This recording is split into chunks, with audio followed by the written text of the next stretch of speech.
So let's talk a little bit more about that whole push-forward combat that you're describing, and that kind of shows it in action. You're never stopping. You might be backing up a little bit, you might be moving to the left or right, but you're always kind of pushing combat forward, right? Is that... Describe to us how that works and what that means. Yeah, Hugo kind of coined a term around the office that we use is, you're kind of like Bruce Lee on a skateboard with a shotgun, in a skate park. And you kind of get that sense of that space there. It lends itself to always moving forward, always kind of traversing the space. We have a double jump mechanic that allows you to kind of go further or go higher and grab ledges and, change the verticality of the space a lot more than kind of a classic Doom experience.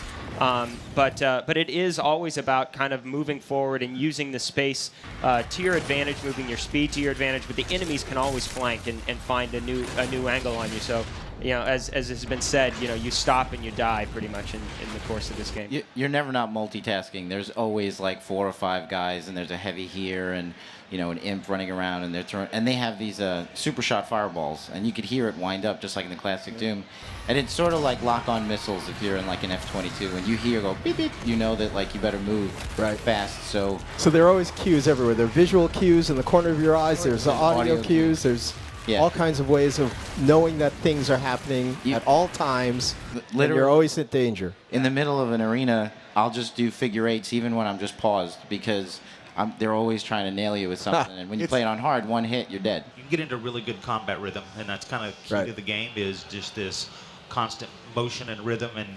And with the drops that are coming out, your health is really low, and you in the middle of big combat, you don't look for health packs. You look for fodder because if you don't find something to kill, you're going to die. Yeah. Right.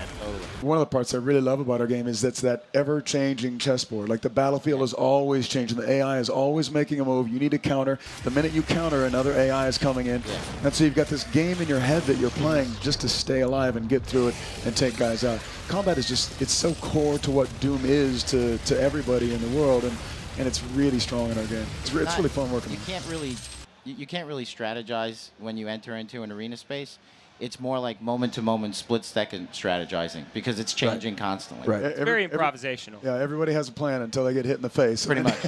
I mean, I love that. I'm hearing improvisational. I hear rhythm. I hear constant movement. So it really is a game of skill, right? Yeah. Absolutely. I mean, it's not just sitting there blasting everything as it comes at you, but you're constantly on your toes. You're constantly being challenged. That's really one of the core pillars of Doom, right? Yeah. And when it's on hard, if you just straight line a guy and just like, I'm going to take him out, and I'm going to take him out, you're going to get wrecked. Like, you kind of have to do, like he says, on a skateboard, like, that's why we call it skate parks, because you have to kind of do drive-bys. Like, I'll put a couple in you and a few more in you, and I'll come back. Because if you stop and try to take out a guy at once, you're going to get wrecked. It's not a tactical shooter. It's not a cover-based shooter. It will test your skill. Nightmare mode brings a completely different level to all of this. Oh, yeah. Awesome. Right. Yeah. Right. So if you want to test yourself, you'll really test yourself. Nightmare will beat your ass down.